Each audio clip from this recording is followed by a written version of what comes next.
Car chases are dangerous and unpredictable. Viewer discretion advised. Breaking news here of a police chase that is happening. Let's go right to the desk with our assignment manager, Mark Lee. Mark, what's going on? Yeah, okay, so Jasmine, that vehicle you see right there is described as a white transit van. You can see some damage on it already. LA County sheriffs from the East LA area are in pursuit of this van. We are currently on the 5 freeway in the Commerce area. Checking the radar here, it looks like we're heading southbound through the Commerce area. Now, this pursuit just about 15-20 minutes old. SkyCal launched out of Van Nuys, went directly to this as soon as we heard it on the scanner.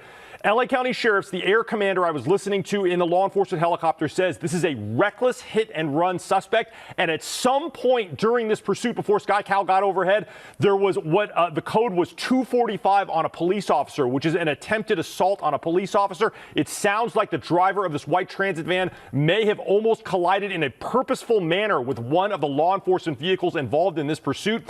Also, we've been hearing on the radio the air commander calling law enforcement vehicles involved in this pursuit. Also, we've been hearing on the radio the air commander calling out to the units on the ground that the driver of this white transit van has had multiple near misses and some collisions with vehicles. You can see there's damage on the driver's side. It looks like the driver's side mirror is hanging off. There are some dents on that transit van as well. They're also describing this as possibly, the code was reckless deuce, which is sometimes the term used for someone that is driving under the influence. But we have seen, Jasmine, some incredibly dangerous driving already with this very heavy van. This is a white transit van, not a maneuverable vehicle at all. The center of gravity is very high. You can already see the driver here as they weave back and forth. That transit van moves to the side, left and right a little bit. It's very unstable, and now we are getting off the freeway here. It looks like we are still in the Commerce area, almost into the Bell Gardens, Pico Rivera area now. Onto surface streets here this morning. This is still the tail end of rush hour. There's a lot of people on the road right now.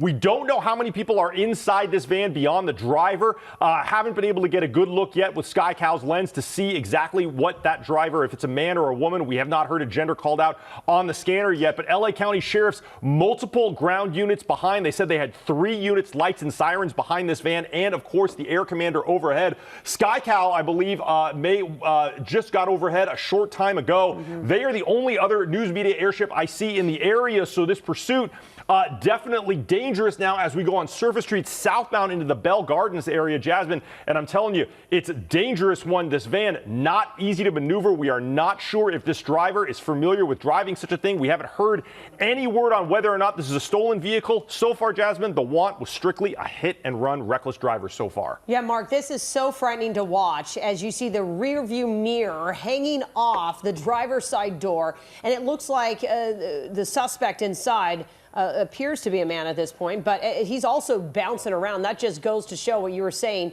how uneven this van is to drive, right? Or top heavy as it kind of bounces around and swerves, and the damage this particularly can do if it rams into some innocent driver, just given the size of this white van. So yeah, again, what we know, assault with a deadly weapon, that is what's coming in, as you said, on a peace officer. So whether this had some sort of run-in to an officer's patrol car, we did not catch that, correct, Mark? Yeah, you know, they did say that there was an assault on a police officer. That was the call because it appeared that the driver of this van attempted to purposely swerve into the way of a deputy. I did hear the dispatcher say, do we need 902R for the deputy? 902R is the sheriff's code for an ambulance. And the air commander said, no, that deputy was able to get out of the way. No injuries to the deputy. Yet it did still appear to the air commander this was a purposeful attempt to strike that deputy. So certainly the driver, ultimately, when they are taken into custody, will face charges of assault on a peace officer, which is a very serious felony. Now, we continue to drive here through, these surface streets. One of the things that you mentioned, again, we talked about the size of this van, the composition of this van. These vans are typically used for delivery services. You know, there's a lot of delivery vans out there. They're operated by third-party companies. Sometimes they work for very large chains. What we don't know is what's in the back of this van. We have no idea so far, and neither do the sheriffs, if this van is full of products, if it's got packages back there, if it's very light. That definitely changes the dynamic of how this vehicle will handle in an intense situation, perhaps a sharp turn or a hard stop. If this van is full, this is going to add a huge amount of stopping distance if that driver hits the brakes really hard. If it's very light, it could certainly possibly also cause the driver to become unbalanced as it goes around a turn too fast. It all will change the center of gravity of these vans. Certainly, these vans were never designed for the kind of aggressive driving that we're seeing here, including going through, blowing through stoplights. We did hear just at the start of this pursuit, the air commander said this vehicle has been driving through red lights and stop signs, complete disregard for safety, at one point on the wrong side of the road. Yep. So this very, very large van, a dangerous thing to be on the road right now at this very high speed. Many of the people around probably don't realize they're involved in a pursuit, but it does seem like the sheriffs do want to stay lights and sirens behind this. This one, they're probably not going to go surveillance mode, I should say, at least at this time. But you can see right there, Jasmine, another attempt to go on the wrong side of the road to get around vehicles. And almost hitting that one of the construction signs or the speed sign there as he's now going down the center divide almost in that center lane of traffic, really threading the needle here between all of these other drivers. And that is just so concerning to see this. And as we follow this chase, again, of this alleged hit and run suspect, the LA Sheriff's Department pursuing very close behind Mark. And I know sometimes they might call in or it enters another jurisdiction for another agency to pick it up. But going over at 1.60 miles per hour on these surface streets. And just flying and swerving around these drivers. Like you said, he was going wrong. This person was going the wrong way at some point. We saw him speed and drive around in that parking lot from earlier, jumping over the curb and then getting back onto these surface streets. He was on the 5 South for some time, but then obviously exited. And this is what we're looking at now in the Southgate area in East LA, Gage Avenue and Loma Vista.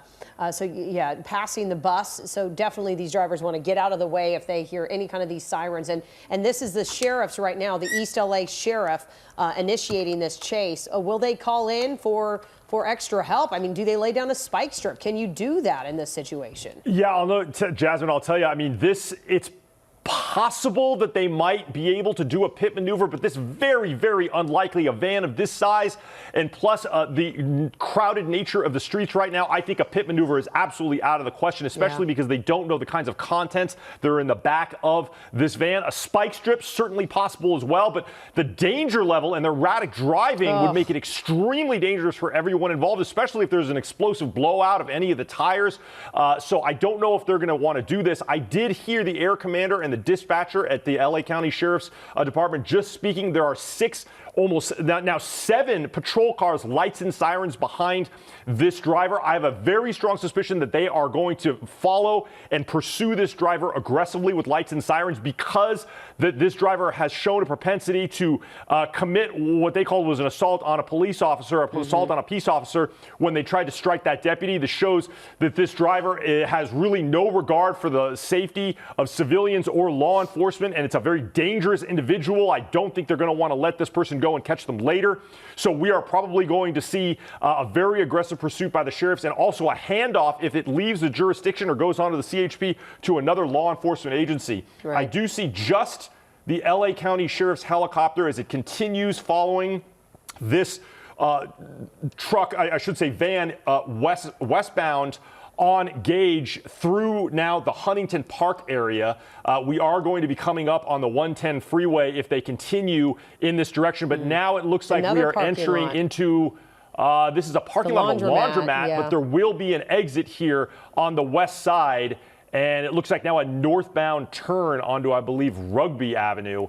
This driver, we don't know exactly where this pursuit started. I believe said maybe downtown, around downtown. I'm actually looking at the radar track of the LA County Sheriff's helicopter, and it appears they picked this up around the Chinatown, perhaps north downtown area. That's when this driver started the pursuit, and now we're seeing continuing this aggressive driving in these smaller residential and commercial streets. Very dangerous, Jasmine. And it's just, and we always wonder this, are they familiar with this area? Does he have a certain destination in mind where he thinks, okay, if I just get to this point, I'm going to jump out and try to escape? Or, it just is so random too, choosing which parking lot to zoom through. And I'm so glad that no one has been walking or in his way at this point, because it's just so erratic, and he's just flying through these areas. And look, another parking lot, right? It's,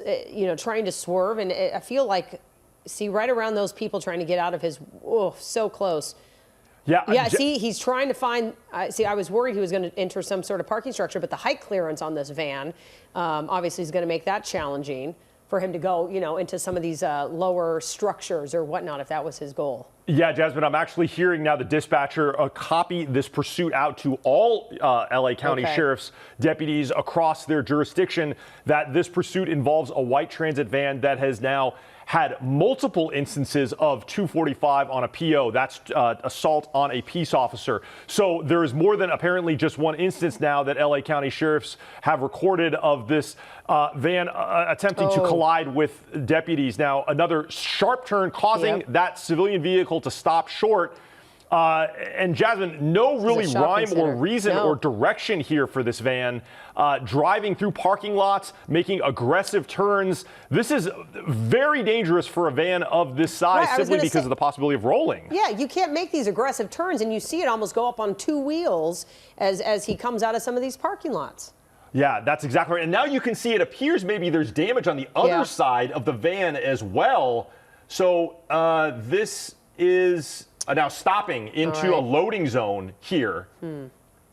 SkyCal's going to make that turnaround. You can see deputies now out and running. Wow, a very aggressive attempt to take that driver out. Oh, the driver got out and ran. He jumped out that fast. We didn't even see that. He parked and ran. So they are running into this building here at Bickett Street and 54th Street, still in the East LA area. And so, yeah, he might have been looking for this opportunity. Every single parking lot he drove into, seeing where he could jump out and then run inside. How frightening for these. It looks like some sort of warehouse and for those employees inside. Yeah, as now the SkyCal has come around, it looked like the door was open to this warehouse here, and they all ran inside. Now, I have not heard any radio traffic now from the air commander or deputies on the ground indicating that they have made contact with that suspect inside of a that bay. Warehouse, but you can see a civilian worker there just kind of moving stuff walking by, surprised, I'm sure, to see 7 or 8 sheriff's deputies running in. Well, they have the other deputy on the other side, so they have the building. It looks like it looks like we now have civilians exiting that. And I'm listening right now as the air commander discusses this with the sheriffs that the suspect has now entered the building. They're running. To try to get them out the front exit. This is a Takoya, USA. We'll look up the business here, but definitely some sort of warehouse as he just flew into that parking spot next to that loading zone. Yeah, they are asking for deputies to get an update from the inside and a perimeter around the business. So that could indicate possibly that they have not yet taken the driver into custody. It is a very large warehouse, and it looked like it was perhaps there were some product. You could see that civilian worker did have a large pallet on wheels. So that could indicate inside that this entire warehouse is filled with pallets like that, lots of places to hide. So the fact that we have not seen deputies come out now yet with this suspect in handcuffs means they still may be searching the inside of the business. It looks like it's a... now we're seeing our first deputies come out. This is a good sign indicating that they possibly have that driver in custody. That is a very relaxed position that they are in. Yep. They're going to try and check that van now and make sure there's nobody else inside. We should be able to see those deputies if they end up holding up 4 fingers. That's a sign code 4. That means that the van is clear. But the fact that those deputies are out here and not inside with their guns drawn is probably a good indicator that things may be coming to a conclusion inside of this business. And hopefully no employees hurt in the process. But as they file out the front, this is it looks like a food warehouse, some sort of sushi, green tea, seaweed manufacturing, food distribution place. Certainly. And now we're seeing what is probably a evacuation of the facility by sheriff's deputies in order to clear this building. It looks like I saw a lot of people. It looked like they were in white coats, so this would also indicate some kind of perhaps a food or a processing facility that would require protective gear or clean gear in order to do the jobs inside. But still, I am listening to the air commander. Still no code 4, no all clear suspect in custody yet. But the stance of the deputies may indicate that there might not be a tremendous amount of danger on the inside of the building, Yep. or perhaps they've located the suspect and just not taken them into custody. So they seem more relaxed. Is there? We may have this. We got him out. Definitely looks like someone being taken And into that's him. custody. It was a driver in the orange coat. That was the orange coat. We did see a few shots of the driver in what appeared to be an orange top of some kind. This would certainly indicate that this was very likely the driver. As you can see, they're giving him a pat down. Does not appear to be injured in any way. He looks conscious and alert and standing under his own power, so they must have taken him to custody without any sort of use of force here. But looks like this is now going to be a code 4. This driver now in custody, Jasmine. A wild pursuit, incredible. No injuries in this one, it appears. And we'll find out more about the initial ask and the assault on a peace officer, I'm sure, as in the hours and the day ahead. So in custody. This pursuit coming to an end. Mark, I'll let you get back to the next few big stories that we'll be checking in with you in just a few minutes.